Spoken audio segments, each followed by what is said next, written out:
अरे बच्चों नमस्कार, गुड मॉर्निंग। आज हम कक्षा 8 की सामाजिक विज्ञान के अंदर जो दूसरी पुस्तक है हमारे अतीत, उसका पहला अध्याय कैसे, कब और कहाँ, इसके बारे में हम जानकारी करेंगे कि इतिहास जो है कैसे बना, कब बना और कहाँ बना। तारीखें कितनी महत्वपूर्ण होती है। इतिहास के अंदर कौन कौन सी घटनाएं कब घटी, उनकी जो तारीखें होती है वो कितनी महत्वपूर्ण होती है। एक वक्त था जब इतिहासकार तारीखों के जादू में खोए रहते थे। कब किस राजा की ताजपोशी हुई, कब कौन सा युद्ध हुआ, इन्हीं तारीखों पर गर्मा गर्म बहसें चलती थी। आम समझ के हिसाब से इतिहास को तारीखों का पर्याय माना जाता था। आपने भी लोगों को ये कहते हुए सुना होगा कि इतिहास तो बहुत उबाऊ है भाई, बस तारीखें रटते चले जाओ।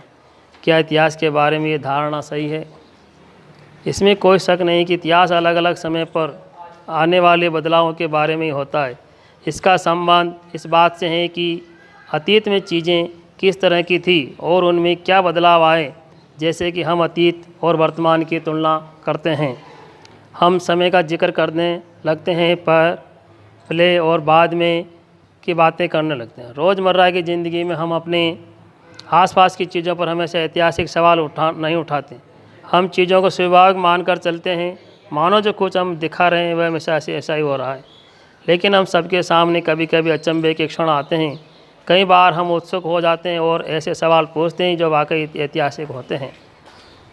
किसी व्यक्ति को सड़क किनारे चाय के घूंट भरते देखकर आप इस बात पर हैरान हो सकते हैं कि चाय या कॉफ़ी पीने का चलन कब शुरू हुआ होगा। रेलगाड़ी खिड़की से बाहर झांकते हुए आपके जहन में ये सवाल उठ सकता है कि रेलवे का निर्माण कब शुरू हुआ होगा।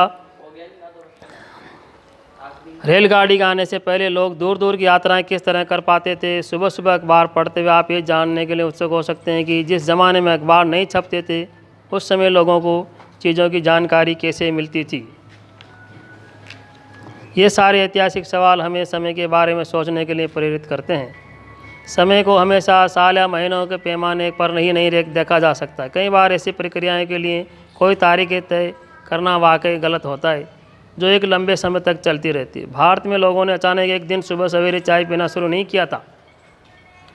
इसका स्वाद धीरे धीरे ही उनकी ज़बान पर चढ़ा था। इस तरह की प्रक्रियाओं के लिए कोई स्पष्ट तिथि नहीं हो सकती। इसी तरह हम ब्रिटिश शासन की स्थापना के लिए भी कोई एक तिथि नहीं बता सकते। राष्ट्रीय आंदोलन किस दिन शुरू हुआ, अर्थव्यवस्था या समाज में किस दिन बदलाव आए, ये बताना भी संभव नहीं है। ये सारी चीज़ें एक लंबे समय में घटती है, एक लंबी अवधि होती है। ऐसे में हम सिर्फ ये एक अवधि ही बात करते हैं, एक लगभग सही अवधि के बारे में बता सकते हैं जब ये खास बदलाव दिखाई देना शुरू हुए होंगे। तो फिर लोग इतिहास को तारीखों से जोड़कर क्यों देखते हैं? इस जुड़ाव की वजह है, एक समय था जब युद्ध और बड़ी बड़ी घटनाओं के ब्यौरों का इतिहास माना जाता था। ये इतिहास राजा महाराजाओं और उनकी नीतियों के बारे में होता था। इतिहासकार लिखते थे कि कौन सा साल राजा को ताज पहनाया गया, किस साल उसका विवाह हुआ, किस साल उसके घर में बच्चा पैदा हुआ, कौन से साल उसके कौन सी लड़ाई लड़ी, वह कब मरा और उसके बाद कौन सा शासक गद्दी पर बैठा। इस तरह की घटनाओं के लिए निश्चित तिथि बताई जा सकती है और इस तरह के इतिहासों में तिथियों का महत्व बना रहता है। कौन सी तारीखें? कुछ तारीखों को महत्वपूर्ण मानने का पैमाना होता है। हम जो तारीखें चुनते हैं, जिन तारीखों के इर्द गिर्द हम अतीत की कहानी सुनते हैं, वे अपने आप में महत्वपूर्ण होती है। वे इसलिए महत्वपूर्ण हो जाती है क्योंकि हम कुछ खास घटनाओं को महत्वपूर्ण मानकर चलने लगते हैं। अगर अध्ययन का विषय बदला जाता है, अगर हम नए मुद्दों पर ध्यान देने लगते हैं, तो महत्वपूर्ण तारीखें भी बदल जाती है। भारत में ब्रिटिश इतिहासकारों ने जो इतिहास लिखे हैं उनमें हर एक गवर्नर जनरल का शासनकाल महत्वपूर्ण है। ये इतिहास प्रथम गवर्नर जनरल वारेन हेस्टिंग्स के शासन से शुरू होते हैं और आखिरी वायसराय लॉर्ड माउंटबेटन के साथ खत्म होते थे। अलग अलग अध्याय में हम दूसरे गवर्नर जनरलों Hastings, Wellesley, Bentinck, Dalhousie, Canning, Lawrence, Ripon, Curzon, Hardinge, Irwin के बारे में पढ़ते हैं। इस इतिहास में गवर्नर जनरलों और वायसरायों का कभी न खत्म होने वाला सिलसिला ही छाया रहता था। इसलिए इतिहास की इन किताबों में सारी तारीखों का महत्वपूर्ण इन अधिकारियों, उनकी गतिविधियों, नीतियों, उपलब्धियों के आधार पर ही तय होता था। ये ऐसे था मानो इन लोगों के जीवन के बारे में कोई ऐसी चीज़ नहीं थी जिसे जानना महत्वपूर्ण हो। इन लोगों के जीवन का क्रम ब्रिटिश भारत के इतिहास में अलग अलग अध्यायों का विषय बन जाता था। हम अवधियाँ कैसे तय करते हैं? 1817 में स्कॉटलैंड के अर्थशास्त्री और राजनीतिक दार्शनिक जेम्स मिल ने 3 विशाल खंडों में a history of British India, British Bharat का इतिहास नामक एक किताब लिखी। इस किताब में उन्होंने भारत के इतिहास को हिंदू, मुस्लिम और ब्रिटिश इन 3 कालखंडों में बांटा था। कालखंडों के इस निर्धारण को ज़्यादातर लोगों ने मान भी लिया। क्या आपको भारतीय इतिहास को समझने के लिए इस तरीके में कोई समस्या दिखाई देती है? इतिहास को हम अलग अलग कालखंडों में बांटने की कोशिश क्यों करते हैं? इसकी भी एक वजह है। हम एक दौर की खासियतों, उसके केंद्रीय तत्वों को पकड़ने की कोशिश करते हैं, इसलिए ऐसे शब्द महत्वपूर्ण हो जाते हैं जिनके सहारे हम समय को बांटते हैं। शब्द अतीत के बारे में हमारे विचारों को दर्शाते हैं। वे हमें बताते हैं कि एक अवधि से दूसरी अवधि के बीच आए बदलावों का क्या महत्व होता है।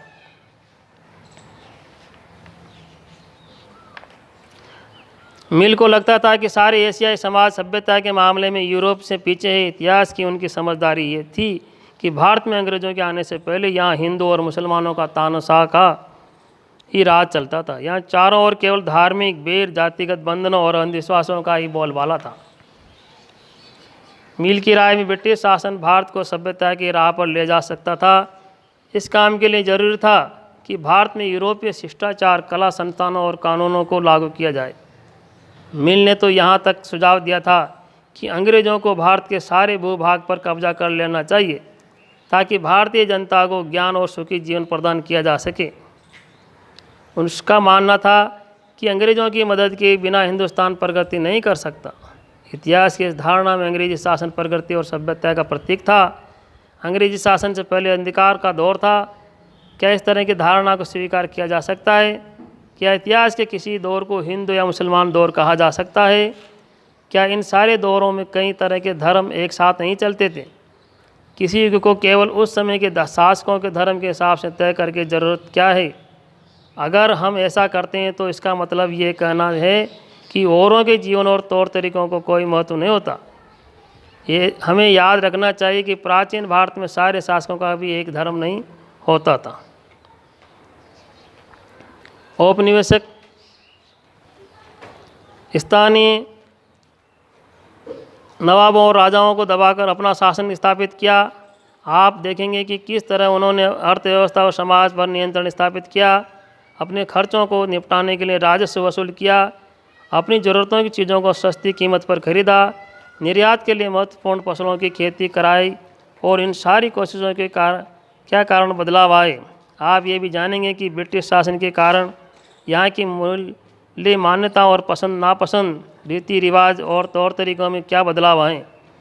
जब एक देश और दूसरे देश के दबदबे से इस तरह के राजनीतिक, आर्थिक, सामाजिक और सांस्कृतिक बदलाव आते हैं तो इस प्रक्रिया को औपनिवेशिक कारण कहा जाता है।